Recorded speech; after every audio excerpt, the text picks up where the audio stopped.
Hi guys, welcome to Cosmopolitans with Lauren. We were so late. I'm so sorry that I'm so late. I put on Facebook, left 5 hours for a 3-hour trip, and it just took too long. But I'm moving my hands. They told me to quit using my hands so much. Alexa, you know how I do with my guests. You have to introduce yourself and tell me why you're here. Yes, I am Alexa Servodidio. I'm a licensed clinical social worker, psychotherapist. I have my private practice in New York, and I'm also an author of my book, Finding Your Peace Within the Chaos. And I really wanted to come today and talk about mental health, anxiety, trauma, and just about finding hope and the tools to keep moving forward and healing. Because I need a lot of that. That's how we met originally. Now, you're working on another book, but right now your practice deals with what specifically? I know these questions, but I'm asking them for you. Well, my specialties are anxiety, domestic violence, and sexual trauma. Mm-hmm. I do talk therapy, but also EMDR, which is incredible for trauma, addiction, obsessive thoughts, stuck beliefs. So I really work on all those different types. I work with children, adults, couples, and families. Okay, well, we're going to ask EMDR. Yeah. Okay, I'm frazzled, I'm sorry. No, that's okay. Is what? It's eye movement desensitization reprocessing. What it is, it's a light machine, and the light goes back and forth. So you would be watching, keeping your head still, and just following the light back. And we would bring up a traumatic experience, saying someone got screamed at before they went to school or something like that. And I would say, what is the negative cognition it made you feel? What did it say about you? Let's say, I'm not good enough. So then I would say from 0 to 10, 0 not disturbing, 10 the most disturbing, how disturbing is it? They would give me a number, and we would work through it until we got the number down to a 0, and we'd pair it and reprocess it with a positive cognition, I am good enough. Mm-hmm. And then we would just keep going through each memory or different negative cognition that would come up. Mm-hmm. All right, so as I was discussing it down here with my friend when I was driving in, it seems more mental health is more openly accepted. However, I don't think it's really accepted, because I think that people only see you really injured if they can visualize what's wrong with you. Yes. But it does seem like, and that's what he was saying, is back in our days we didn't have so many people that can go see a counselor. Do you think it was just because that was just the era that people just didn't go see counselors, and now it's very acceptable with the millennials, like you have to see a counselor? Well, I think there's still stigma. I think it's more acceptable nowadays. But I think it's still hard for people to outright come out and say, I'm going through something difficult. And I think also a lot of times people feel that if they ask someone for help, it's a sign of weakness. And it's not. The strongest people I know are people who have come into my therapy. It is just the most amazing, hardest thing to do, but those are the strongest people. And I think back in the day, it wasn't looked upon, you tell your family secrets or you tell what's going on to a stranger. But nowadays, it's more able to come and speak to people, but still there is a big stigma about mental health. So do you find that a lot of people will not, like I think it's when I was dealing with my counseling issues, and we'll talk about that later, that I thought it was very important that the people around me were in on it, that knew what my symptoms were and understood why I was so anxiety-ridden. But the parents or the older brothers, and they're not going to get involved because of the stigma. And how do we bridge that for the older generation to be opened up, that realizes that yes, we're human. There's some things we can't deal with on our own. Mm-hmm. And I think it's bringing up that we don't have to suffer in silence. And I think that's the most important thing. And I think for older generations, family members, people who kind of shy away from mental health and speaking about issues, I think it's really educating them to say it's okay to speak about it. It's okay to be open about it. And also, they don't have to figure out what's wrong. Because a lot of times people are like, I don't know what to do. Don't tell me about this. I don't know what to do. But we're not asking anyone to fix it. We're asking them just to listen. All you need is someone to hear you and say, wow, that sounds really bad. Or, what can I do? I'm here for you. And a lot of times people just want to be heard and want to be acknowledged. So I think it's almost taking the responsibility of the other person listening, that they don't have to do anything. They just have to listen and be there and be supportive. Why is it that some people seem to be traumatized are more anxiety ridden than other people? Is it a genetic makeup in their genes, or is it just, I mean, I guess, what else would it be? I find a lot too is, I think sometimes things are, brought on by generation and family, of course, if it runs in the family. But I think it's also coping skills. And also, what was your childhood like growing up? What was the safe environment? Was there one where you were encouraged to explore things? You were encouraged to try things out and experiment. If you were right, if you were wrong, it was okay, no, why don't you do it this way? And I think a lot of times, a lot of people growing up didn't have that kind of safe space to do that. And it's different than the safe space that they're talking about now in colleges. I think it's about when you're younger, you need to feel that you're able to explore and not feel anxious, or you have to be perfect, or why don't you have the answer, what's wrong with you? So I really think it's about who those people, their support is, and who their community is, and who's been around them that's helped encourage them and said, okay, well, why don't you try this way? Let people find out and learn without feeling the judgment. Do you find that there seems to be sometimes a pattern with victims that they've been victimized several times during their life, or not more? What is the reason for that? Like, some person will be victimized, 15 times, and then another person, same age, same occupation, same, genetic makeup, has not. Was there a reason for that? I think each person who's been a victim of a crime, of a sexual assault, of physical or emotional abuse, depending on how they've healed through it or how they've processed it, I think will also sort of dictate where it goes in the future. Also, predators, unfortunately, know how to pick a person who can be a victim.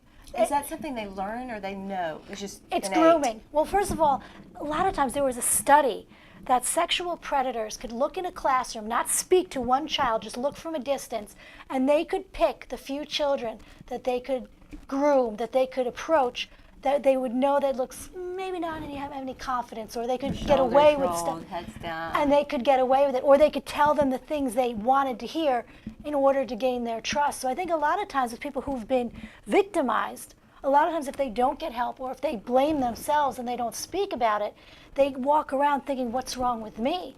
Instead of what's wrong with these people, what they're doing to me. And I think it's really them being able to work through the guilt or the stigma or the shame of it and say, this is not who I am, this is what was done to me. And how do they do that? How do they work through that? I think go into therapy. So you think talking about it and reliving it is always good? Well, I think it's getting to, depending where you are. A lot of times with EMDR, you don't have to go through every single detail. You can just go through the negative cognitions, and it works a lot faster for people who don't want to go back to their childhood and to every single event that happened. But I think it's finding, sometimes we don't have to go to the exact event all the time, but we have to figure out, what did it make you feel? What did it change in you? Because a lot of times it's a violation of innocence. It's a violation of trust. People don't look at the world anymore as a safe place. They don't like people anymore, and they have every reason to. They're frightened. So it's working through them knowing, saying, listen, yes, there are those bad people out there who did this, but it wasn't your fault. And working them, building their sense of self and saying, you know what, we can work through this and give you your strength back and also give you your dignity back. Is it ever too late to get help?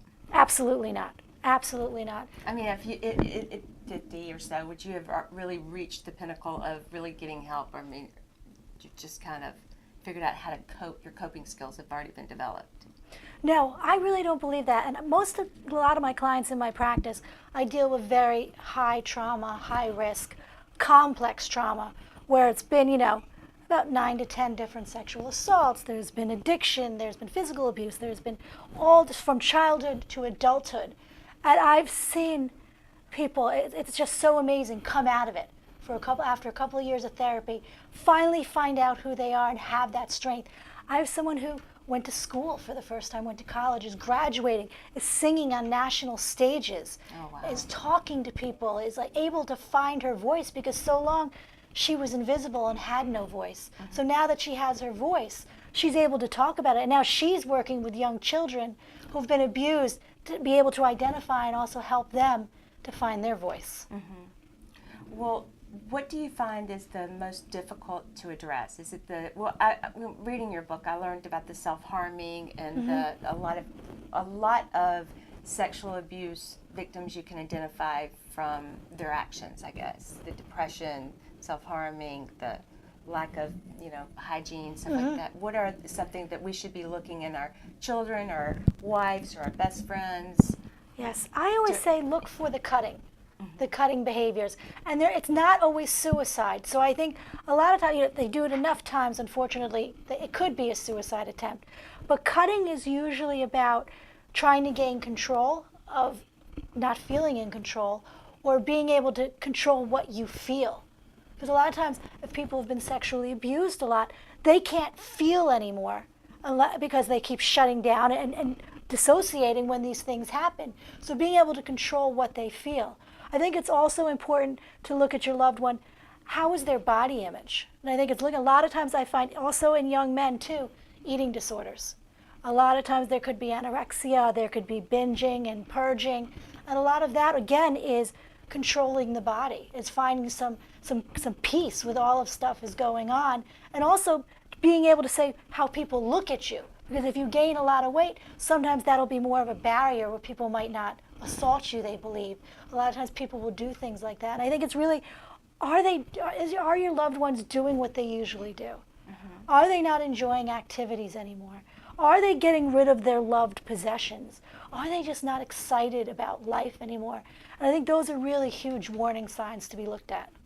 And what do we do? What do we do if we see stuff like that? Or if, like when you said they're getting rid of things, I would think suicidal at that point. But I'm talking about just visually realizing that something that happened, like going to your child and saying, "Did this happen?" No, no, no, no, no, no, no.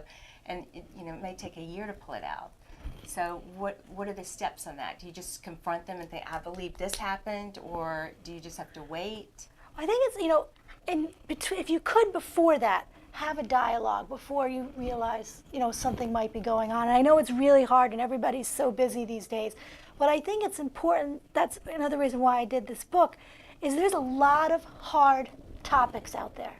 And I want it to be able, and I know people are like, "Oh, I don't want to talk about it. My child might not know about it."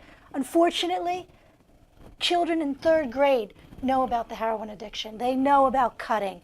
They know about suicide. They're knowing about all these things. They're not really surprised when you speak to them about it. Unfortunately, it's probably going on in their school.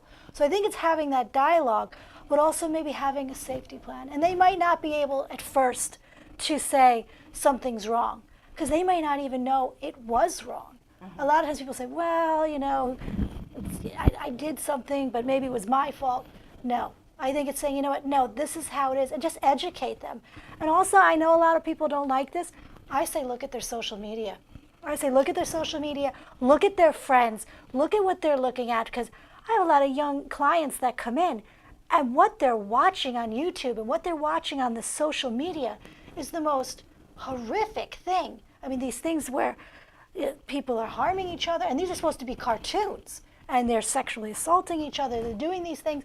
I think that's really being aware. It's not, let them do what they want. It's not that day and age anymore. And one thing I'm going to say about Alabama, which I don't think it's always a great state, but they do give, my daughter's school, they gave them computers to use all 4 years of school. And they turned it in. They would go through it all to see what they had watched. Because I remember getting a phone call, I was doing a thing, and they were like, she had written something, and it was for a play, but they thought she was writing it. Had written something that was a play, and it looked like she was doing something else. But I was like, gosh, y'all are really on top of stuff like that. For me, that has been traumatized, my significant other saw that for the first time the other day. I was on a phone call, and I just completely shut down. Just something triggered me. I just completely fell apart. Nobody could understand why I was so upset. And then I just rebound immediately. They don't understand that.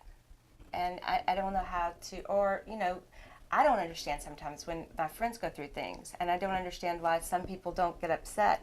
Tell us some coping skills that we need to learn to deal with, huge life events that happen, divorces, deaths, child abuse. What are coping skills that we need to learn? And what are those things that when you say that people start grooming that we need to be sure to in confidence our children that y'all need to pull your shoulders back. That was my big thing. Dress like you care, pull your shoulders back, Yes. look people in the eye. What are some things like that you could tell us about? I think self-care, number one, is really amazing. But I think also stop judging yourself. I think that's the most important thing. A lot of times when there are traumatic events, and as you just said, you shut down sometimes out of nowhere, and something triggers you and you shut down. The body has fight, flight, or freeze. We don't have any control over it. We could be the best educated person in martial arts and this, and we're prepared all the time for a big attack, and then when it happens, we completely freeze and don't do anything. Our body and our mind react to those things on their own. So I think it's being able to tell ourselves, it's okay, this is what happened, especially when these triggers happen, and it's saying, okay, what are some reasonings why these things are happening to us? How can we cope with them? And I think it's being able, one, to be able to remove yourself from the situation if you can. If you received an upsetting phone call, is it taking a breath, doing some slow, deep breathing, working on that, being able to kind of say, okay, now what did this trigger if you can? I think it's also, though, learning to really take care of yourself with the self-care and learning to really start healing and forgiving yourself and not blaming yourself for what is upsetting you. And I think having a dialogue with your loved ones. And also, I think sometimes when someone is around you who's not going through it, they don't understand. They're frightened, they're upset, and a lot of times their reaction is because they don't know what to do. They get upset, like, stop, I don't know what to do. And I think it's also letting the other person say, it's not your business, it's not your problem, don't worry, you just have to be here.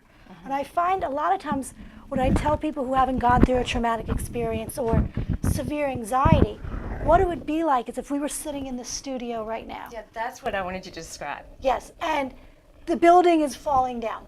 The ceiling's coming down, it's about to collapse. Everybody's running out and screaming. People are getting hit by bricks. And I was saying, hey, Lauren, why don't you tell me what your favorite hairstyle is? Why don't you tell me what you've been doing later? How do you like the beach? And wanting you to sit here and have a calm conversation with me. People with anxiety, people who've been through trauma or abuse, they're in that high state crisis mode every minute of every day most of the time. So they can't sit and talk and say, okay, yes, this is why this is happening. They're in the crisis mode. So we have to get people down from the crisis mode so they feel safe, and then they can start talking about what's going on. But you're saying it could take years to get that way, right? Sometimes it can, yes. I mean, I think it's being able to work on it with a therapist and finding out what the triggers are and what the fears are. If it feels that, sometimes people feel when there's a large crowd and people are really too close to them, there's no exit. So they start panicking. The body starts saying, there's a threat, I can't get out of here. So it's being able to have some positive cognitions to say to yourself, a positive affirmation saying, no, I'm safe, I'm in this restaurant, there are people here, I'm okay, the exit door is right here. So it's really being able to have safety plans for yourself, even if it's really not usually an unsafe environment, you need to do that for yourself. I say always have an exit plan. And don't worry about being rude. If you go into a party and you're really anxious and something happens and you're triggered, just act like you're going to the bathroom and walk out the door. Take a couple of breaths. Be happy you just showed up. Take time and give yourself credit. All right, so let me ask you this. Things about when people detach. Is there a way, I know I taught school, and a lot of times we would have kids that would come in, and you could tell they're completely detached. And I'm not talking for a couple hours. I'm talking for weeks at a time. How do you broach that? How do you pull them in? And a lot of parents just don't want to know. They're just like, I'm sending my kid to school. She's fine when she's at home, or he's fine when he's at home. Clearly, he's not, or she's not. What would be your bridge to kind of bring them out of that slowly? What can you as a teacher, someone that's not in the intranuclear family, do to help someone? Well, I think especially if you're in a large classroom and there's a lot of children around and the child is still detaching, it's maybe taking them to more of a quieter room or into the corner of the room and giving them a little activity like coloring, something very easy on the mind, or counting backwards or writing some numbers, something that's not anxiety provoking, and allow them to feel that even though they're not exactly with the whole group of people, they can be over here and they can watch what's going on, but they can also see that they're safe. Because we can't tell the child, you're safe, and then the child feels safe. Yeah. We have to, in time, show them. And sometimes they don't know what safe is because they've never been safe. So that's a whole new thing. You have to create the environment for that child to explore what does safe mean if they even believe that exists. And do you find, I'm going to bring this up because I've been doing a little research on this, narcissism is something that a lot of people are diagnosed with, but it's very traumatizing to the loved ones of it. Oh, yes. Can you explain that? Yes. Well, I have a lot of adult children that I work with now that had narcissistic parents. And sometimes they become narcissists. But also when they don't, it's learning for them that it's okay to have their own feelings and their own person. Because when you have a narcissistic parent, you're not allowed to have your feelings. You're punished to have your feelings. And punishment could be you're screamed at. Punishment could be you're not getting food. Punishment could be like, look what you did to mommy. Mommy's sick now. It's all your fault. I'm gonna die. And I've had a lot of clients where the mother has said to them, you're the reason why your sibling passed away, or you're the reason for this. And that child grows up feeling like they're not worth anything. So I think it's really important also to work with that person who's not the narcissist, for them to really understand it's not them, because a lot of times they're told that they are the worst person. There's nothing good about them. And after a while, no matter how strong you are, you believe it. And that's a big thing I've read, because I was reading your book and then I was looking at other kind of complex, like what is a borderline personality? Borderline is a little bit different than narcissism. Borderline, there's a lot of, relationships that are very unstable. And not just, the usual breakups people have and you're dating here and there. We're talking very unstable, where there's huge drama, maybe police are being called.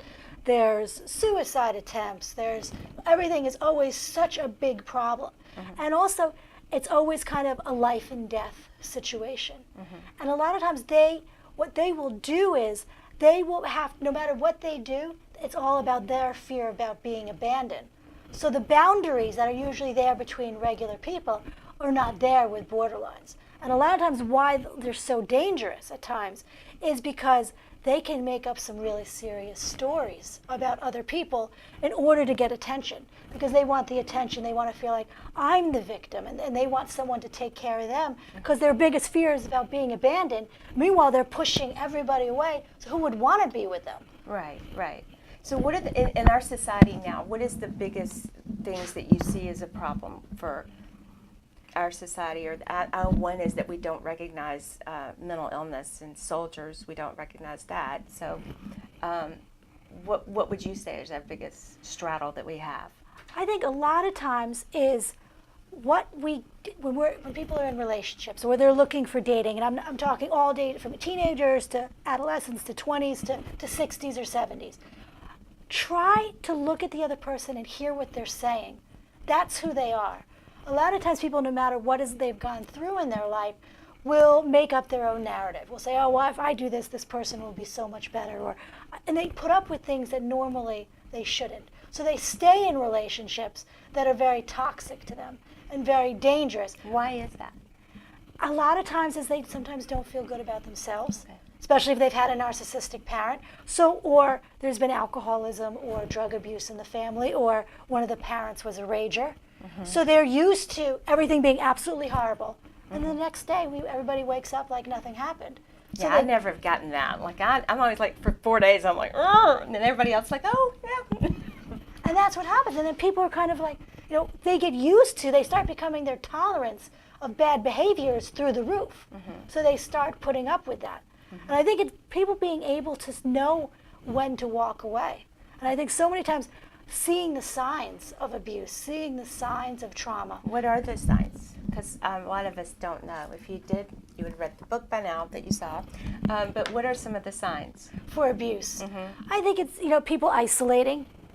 If you see that person out with their significant other, and there's always argument, there's always, being pulled into the corner a lot. There's always judgment, name calling, and it could even be kind of, you don't really notice it. Just, the look over the dinner table where someone's talking, and then all of a sudden you see them just stop.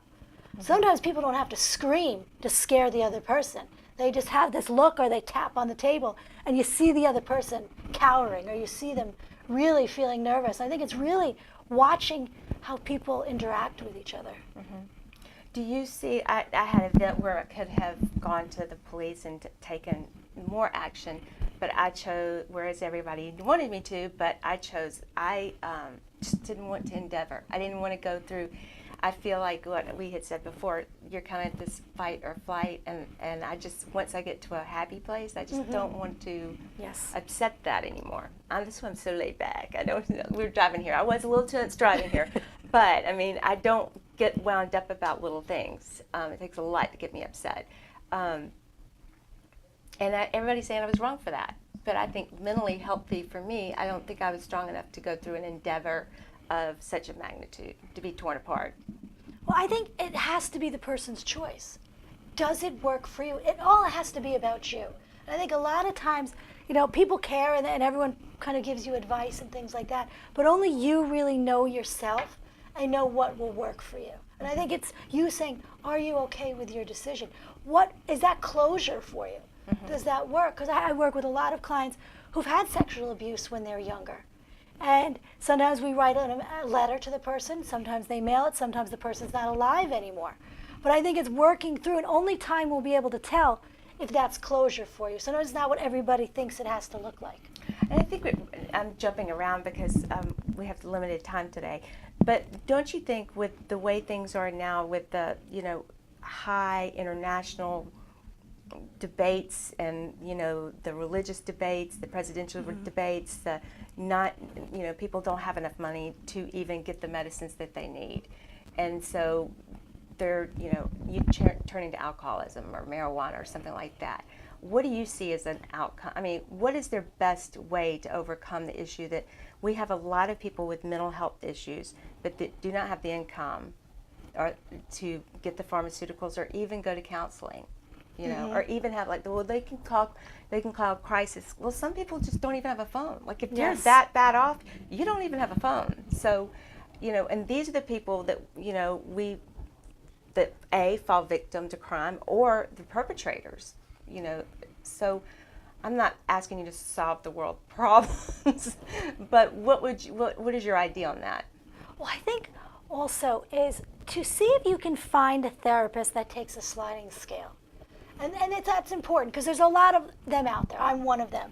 And I have my rate and the insurance rate that is charged. But if someone really calls me up and they really don't have the money and it's very minimal, I will say, come on in. It's my code of ethics and it's who I am as a person too.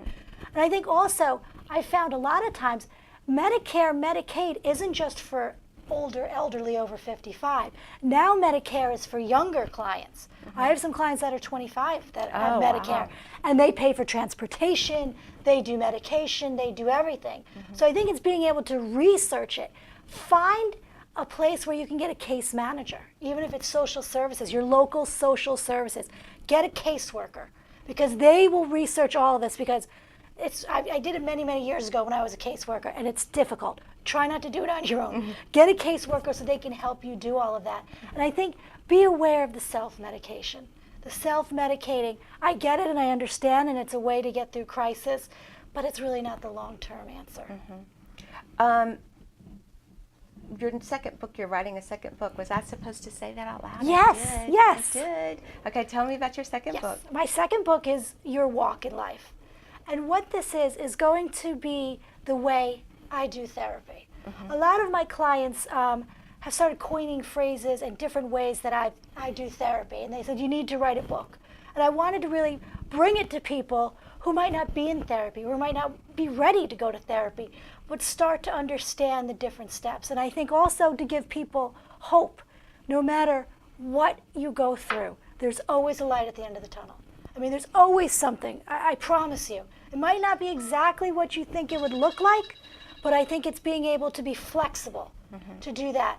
And it's really how I work with different people in different ways and some case studies. And then the last chapter, I'm including about my personal experience for myself and my walk in life. And also I think it's important, as a therapist, we're not supposed to share personal stories unless it really helps serve one of the clients. And a lot of times I think clients don't realize that this is stuff that we're working on and that we all have issues to go through. So I want to make sure they know that I'm not just here saying all the stuff. I practice what I preach. And I think I bring up one of my darkest moments in life that recently happened and how I've worked through it and how I've used my walk in life to be where I am today. Okay, now I want to know, finding your peace within the chaos. We can find it at Amazon, yes, it's on Amazon. in books and was it Barnes and Nobles, yes. It's in some Barnes and Nobles, and you can look on Amazon, you can order it there, or you can also send me an email at insightintohealing@gmail.com, and I can send you an autographed copy. Oh. Now, if you if you go on like where we post it up on Facebook and you post up the links or whatever, then Sure. I'll share that on my Instagram and all that other stuff. Definitely. Which and so your advice for us that are trying to get over emotional problems, such as myself, the best thing is just to be open to your people in your life and trying to get counseling. I want to say one more thing. I know I've got 2 minutes left. There is a time, I think, sometimes that you can put somebody in counseling too soon. Don't you agree? I tried to do that with my kids during my divorce, and it was like they didn't, it was Person too soon. has to be ready. They felt like they had to have a problem, and I realized, oh my gosh, I'm forcing them into this. So they have to be ready. Right. I think a person has to be ready and has to be at some point. I know children, sometimes people think they're never ready, but sometimes it's allowing them to show up and say, listen, just this place you just touch base. It's like a car, you get a checkup, you get an oil change, just come in and check in, see if everything's okay and leave. And I think sometimes they just have a place. You plant the seed, there's a place for them to talk. And I did the thing where I told my kids to journal, and Yes. And I gave them full rights to hide the journal. Well, I tossed the room every morning after school, on the way to school, put it back, just so not because I was a nosy mom, just to make sure that was there anything I needed to know, which I found a lot about in those books, if y'all are watching. But I thought it was important for them as well as me being a good parent to them and their needs. But I'm so distraught that we ran a little late today because I could go on forever with you. And is there any other sites that we should go looking for you, or if somebody wants to contact you, I'm going to have that up. Are you accepting new patients? Or? Yes, you can always look on Psychology Today under Alexa Servodidio. You can find me there on Facebook. Insight into Healing is my radio show and the Alexa show, and then my book, Finding Your Peace Within the Chaos. It's all on Facebook. Okay, now where do we find the radio show? Oh, you can't tell me. You're going to have to tell me on Facebook. I will. All right, guys, I'm really sorry about today. Now I realize that just 30 minutes, 40 minutes is not enough. But thank you so much for joining me today with my friend, and I appreciate you understanding. And we will be back next Sunday. So with Cosmopolitans with Lauren, thanks so much. See y'all later. Bye-bye, y'all.